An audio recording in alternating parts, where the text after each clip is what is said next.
While Engine House Recipes is on its winter tour, we're finding extraordinary places that firefighters call home, along with places like this that are home to all of the fascinating equipment that firefighters have used over the last 200 years.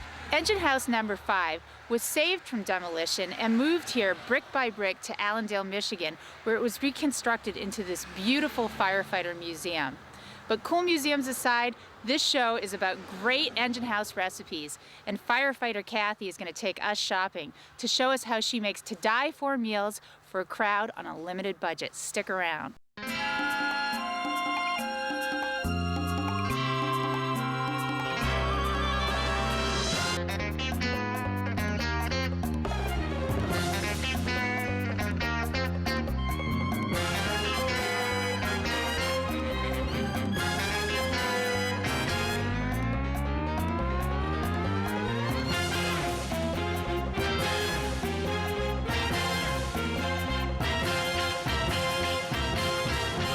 Good morning, everyone. I'm Lieutenant Kathy Sweedyk with the Grand Rapids Fire Department, and fortunately or unfortunately, I've been elected to cook today's meal, and so we're going to start like we do every morning at the grocery store, picking up what we need. Come on, let's get going.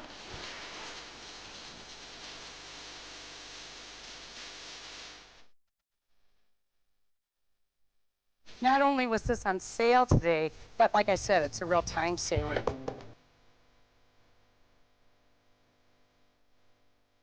Of course, ketchup. Ketchup is an Engine House staple. There's some people that eat ketchup on everything, except for cereal.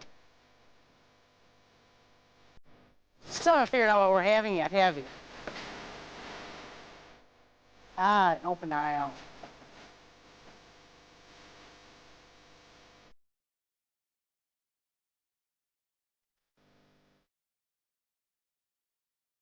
That we only put in $6 a day a piece, and so we have to get 2 meals out of that. So we need to really be careful about what we spend.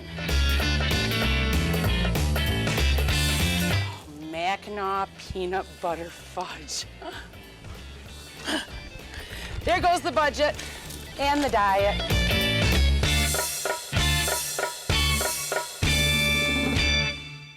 So today we're going to start with the pecan cherry salad. Right. What's the first step in that? Well, we're going to heat up some sugar. We're going to liquefy some sugar. I've got about 3 tablespoons of sugar here. And we're just going to get that nice and hot. Now when you say liquefy, are you actually putting liquid in there? Nope. If you just leave this sugar here in the pan on like medium to medium high, it will melt and it will turn into like a caramel glaze. And once that happens, we're going to dump the pecans in there and coat them and then put them aside to cool and move on. Now, do you chop the pecans up before you put them in there? No, you can, but they all stick together with this gooey mixture, so you're going to end up chopping them again later. So it's really melted sugar that we're going to deal with, and it's probably pretty hot, so you don't want to burn yourself, right? And be careful what utensils you use, because unless you're using wood, you will melt your plastic spatula, believe me. Okay, so then what is the next step after we do the sugar and the pecans? We'll get the red onions sliced up if you want to I can do that. Great. And I might cry, so you never know. You never know what's going to happen with me and knives either. Oftentimes when I cut an onion, I cut off the bottom part so that it's flat and it won't start rolling around. It's just a nice little tip to know so you don't cut off your fingertip. So you don't cut off your fingers, right? Right. And Which is always a good thing. It is, but would you help me if I cut my finger, Kathy? I'm sure you know a lot of first aid. I certainly would.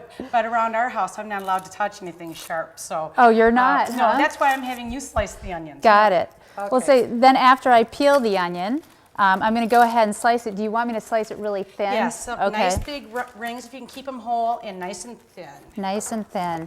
Yeah, because nobody wants to get a salad with a huge chunk of onion. It's just so overpowering, especially red onion, I think. And of course, we use our pre-washed greens because they're just so quick. They are. And so easy for us. I love them. They're so much too. faster because you can spend a lot of time washing your produce. They already come pre-washed. Now, how much onion do you put in the salad? I would usually use about 1 small red onion. Okay. So you can use, that should be plenty. That's plenty. Right, so let's go ahead and sprinkle that on there. Excellent. I can smell that sugar. It actually smells really good. It's starting to liquefy here. And the onions are making me cry. Don't cry, Sue. Oh. sprinkle some feta cheese on there. Okay, which is Greek. I love feta cheese, I have to say. Oh, now I see that's actually starting to melt. Right. And how do you know when it's ready to put the pecans in? It will be completely liquefied and it will start to get a nice golden brown color. Now, I know that with sugar you can overcook it sometimes, Right. so you have to get it at the right. Right. So it's basically the color is how you know that it's ready. A nice caramel color is what we're looking for. Okay, and so we've got the salad color. You know, that's one of the things about cooking is the presentation. I think if you have a combination of colors, it really looks nice. This is great vinegar. The raspberry vinegar. Oh, that raspberry. just happens to be a raspberry balsamic. Okay. But you can use this a regular raspberry. You can use cherry. You can use whatever you've got. Okay, I love it. And you said 4 tablespoons? About that. 1, 2, 3, 4.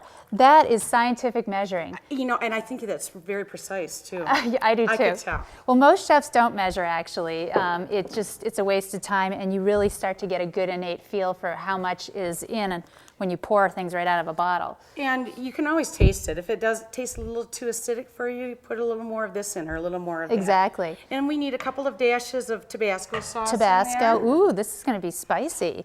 I love Tabasco sauce. And with the combination of the sugar with the sugared pecans, I bet you that'll be great. Oh, it is. It really makes a nice combination. Okay. And we're going to just need some salt and pepper. Now, I like fresh grated pepper, but do I put any olive oil in here? yeah. After we get the spices and stuff in there, then the last thing we'll put in there is some olive oil. Okay. And how much salt? Oh, about a half a teaspoon. Okay. There you Sound good go. to you? Sounds great to me. Whisk that up and then put your olive oil in there. Okay. Our salad dressing is made. We've got the olive oil, the balsamic vinegar, salt and pepper, and that's it. And Tabasco, yep, that's Oh, the it. Tabasco, that's right. That's right. And when do you put the dressing on? Do you wait until just before you serve it? Right before you serve it, and I always put it on the entire salad and then serve it out of the bowl instead of everybody individually. Individually, right. See, at my house, everybody has individual tastes, so I can't do that. I have to put many bottles on the table for them to select from. So this is great. If this is what I'm serving, this is what they're eating. Yes, I hear you. They're not quite as fussy as my family. Right. I think at home I would be having a little trouble with that also. But okay, so how many pecans did you just put in there? oh, I think I put about maybe 1/2 to 3/4 of a cup. Okay. And we're just going to stir those until they're nicely coated. And then you're going to need some tin foil, right? Yep, and we're going to spread those out and let them cool. And they're very, very hot, so just you have to be very careful when you're doing this. Right. This is not something that you want the kids helping you with. This is just a little too Now you were telling me dangerous this for them. tin foil that we're using today is actually non-stick, It's great which is stuff. excellent. I didn't even know that existed. It's great stuff. Oh, that looks Because wonderful. normally this would stick to regular foil just like crazy, and it would give us I just want to real problem. eat this. It's like candy. You know, I make usually a double batch of this because what happens is as it's getting ready and cooling, Right. they get eaten. And I just keep them in my Excellent. extras in my pantry. Now, how long does it take for that to cool? That's probably going to take a good half an hour, 45 minutes before it's cool to handle. When we come back, get ready for firefighter Kathy's stuffed Italian meatloaf. But first, check out these simple safety tips to keep your kitchen safe from fire. Fire safety in the kitchen is always simple, making kitchen fires very preventable. Never leave flammable dish towels or oven mitts near the range top. When it comes to storage, make it your rule to keep combustible liquids like lighter fluid and other materials out of the kitchen. It's been said many times, but pot handles pointing off the stove can trigger accidents and fires. If you have children, make fire safety rules for them simple and easy to remember and repeat yourself. If you have preschoolers, try introducing them to 1 or 2 fire safety rules at a time, and know that kids learn by your example. So we've got most of our salad ready. Right. So what are we going to move on to next? Well, let's start with our meatloaf over here. Okay. We started out here with about 2 pounds of nice lean ground beef. If you get anything, hamburger is just a little too greasy for this, and it doesn't hold together well. And you'll see further along in the recipe as we roll it up why you need a leaner beef to hold this together. So So we're going to go ahead and put the egg right in the meatloaf. Right. So we've got the 2 pounds of ground beef, and thereabouts. We've got 2 eggs beaten. And we're going to put in some garlic. I usually use about a teaspoon. There she goes with that scientific measuring.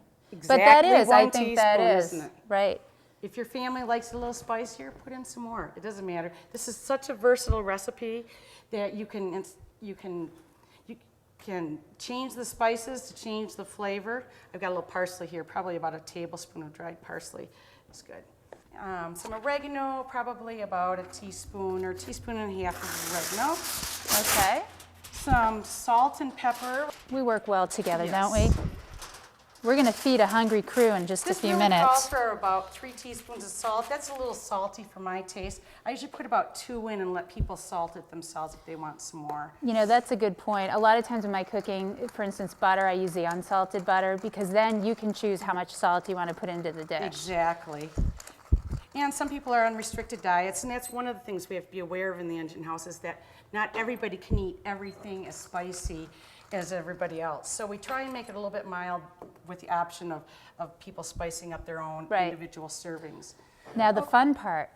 Oh, What are you going to do next? We need about quarter to a half cup of ketchup, Okay. about 4 squeezes. That was scientific, wasn't it? Yes, that was. And then we want some breadcrumbs.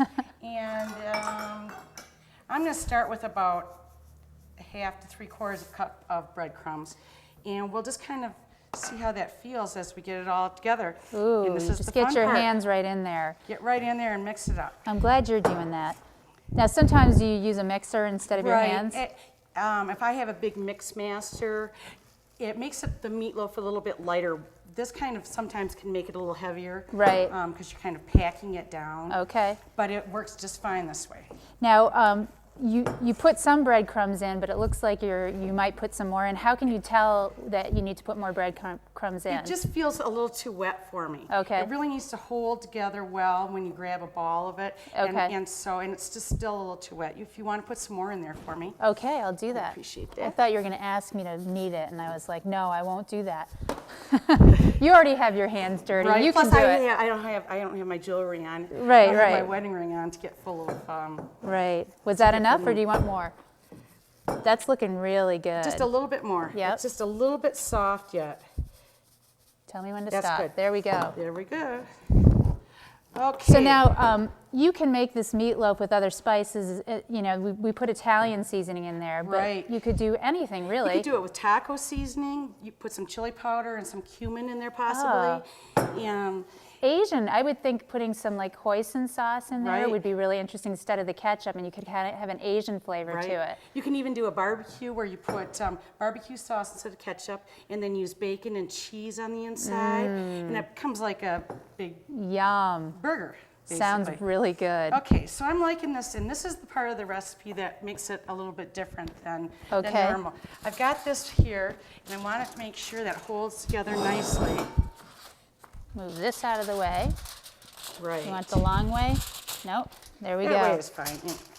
And we're going to spread this out into, about a 1/2 inch, 3/4 inch thick. And Now, why are flatten you it up. doing that? Usually meatloaf is in a loaf shape. And it will be when we're done. It will. This is the surprise part, and this is the part where the kids love it. Because Okay. when they cut it open, they get a little surprise inside. We're going to make this in a pinwheel style. Okay. So we want to get that flattened out, Okay. and then, Then the fun part. This is Right. my part. I get to do something Right. again. Okay, so we're going to go ahead and lay this ham out. yep, we're going to cover it with a layer of thinly sliced deli ham. Whatever they've got on sale that week is fine. Okay. We shop a lot, or And how eat many- a lot by sales at the fire station. Of course, because so- you've got a lot of people to feed. So Right. that's a good question. I mean, how do you have a budget that you have to stick to, or Everybody chips in $6 a day, and that's for 2 meals. really? That's pretty much a bargain, I'd say. Oh, yeah, because we get 2 big meals for that price. So we shop the sales. Some days we go over. I went over a little bit today. Okay. But we'll make up for it next day. And do you do all the shopping yourself? Well, we usually go as a group. Okay. We have to take the fire engine because we never know when we're going to get an alarm. That's right. What happens if you're in the store and all of a sudden the alarm goes off? We push the cart to one of the store employees. They'll put it in the cooler for us, and we take off running out of the grocery store. And I'm sure they're used to that. That's probably Yes. happened before. So when they see you Many coming. time. And it always seems that you're at the very back corner of the grocery store when it happens. You can never be up near the front. Right. Okay, so we've got that sliced ham on there, and now we're going to put some mozzarella cheese in here. And you just tell me when to stop, Kathy. I like cheese, so I'm just going to keep going. That's good. Okay. The only problem with putting more in is it just makes it a little more difficult to roll up. As you're doing this, you want to make sure you keep your edges nice and clean because we're going to need to get a good seal on this so everything doesn't leak out. Excellent. Now that's the fun part, Yes. the rolling. But it looks like that would be a little bit challenging if you've never done it before. Once you've seen it and see how it's done, you can do it. So that the tin foil is used more as a guide to get it up Right. into a nice Yep. big circle. And kind of try and get it packed down as you go so that it's nice and tight. And I can see why it would be important to make the meatloaf the right texture, because if it's too wet, it's going to fall apart on you. Yep, exactly. And then when we get it all the way down to the seam side, take that extra minute or two to make sure you get your ends sealed up good. Work on them a little bit if you have to, because otherwise you're going to lose all your goodies. Oh, the cheese is going to run out. Uh-huh. That looks really good. And that one loaf will feed probably about 3 to 4 people in your engine house. And right, it's normally a recipe that serves 8. Right. Okay, we've got that bottom seam nice and sealed there. That looks great. Now we're going to just put it like that. Now tell me something. How long have you been a firefighter, Kathy? This is my 19th year. Is it? So you've seen Really? a lot. Tell me, what are some of the favorite moments about being a firefighter? Well, delivering babies is really fun. Delivering babies. Yeah, it's a little scary, but it's fun. And anytime we get to do a rescue or just help people, I mean, how lucky am I get paid to help people? Right. I can't think of a more gratifying Right, job. that's it. That's great. Okay, where are we now? What are we going to do with the meatloaf? Okay, we're going to pop this in the oven now at 350 for about an hour and 15 minutes. And are you going to put anything over the top of it? About 5 to 10 minutes before it's done, we're going to take and we're going to lay slices of mozzarella cheese over, just so it melts. And now you do it 5 to 10 minutes before it's done because? Otherwise, it will all just run off. Right, So okay. you just want it so that it softens and Okay. it looks pretty on there. And then we're going to take it out of the oven and let it sit for a good 10 to 15 minutes Okay. before slicing it so that cheese firms back up and it keeps Right. that nice look inside So there. if you had sliced it right out of the oven, everything would just run right out. would run right out. Good point. And you will have some cheese run out regardless, no matter how tight you work on getting those in, you will have some cheese run out. But don't worry about that. Okay, what is our next step?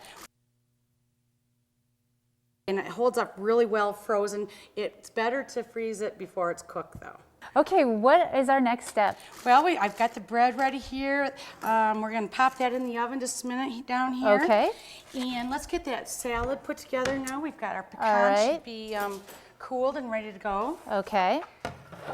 Go ahead and put that cutting board right there. Let me just get that cleaned off. I just got Great. breadcrumbs on So there. the pecans have cooled off. Right, and I kind of broke them up into bigger pieces. Okay. And now you can kind of chop them in.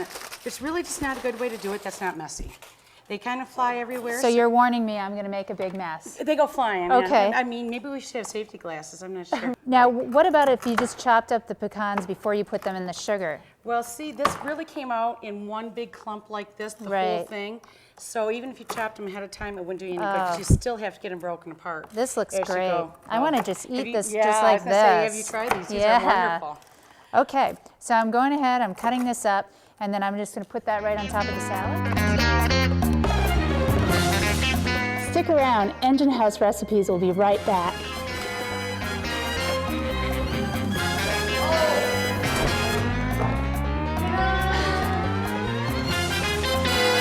Okay, so the pasta is cooking, the bread is in the oven, our salad is assembled and ready to go, Right. and we're going to wait to put the salad dressing on just Just before until we serve it. And I do have our meatloaf back out of the oven. Oh, I And can't as wait you can for this see, part. The cheese has melted on the top, and we're going to It'll be slice it open now. So we get to see the results of all of your hard labor. I hope it works. I think it will.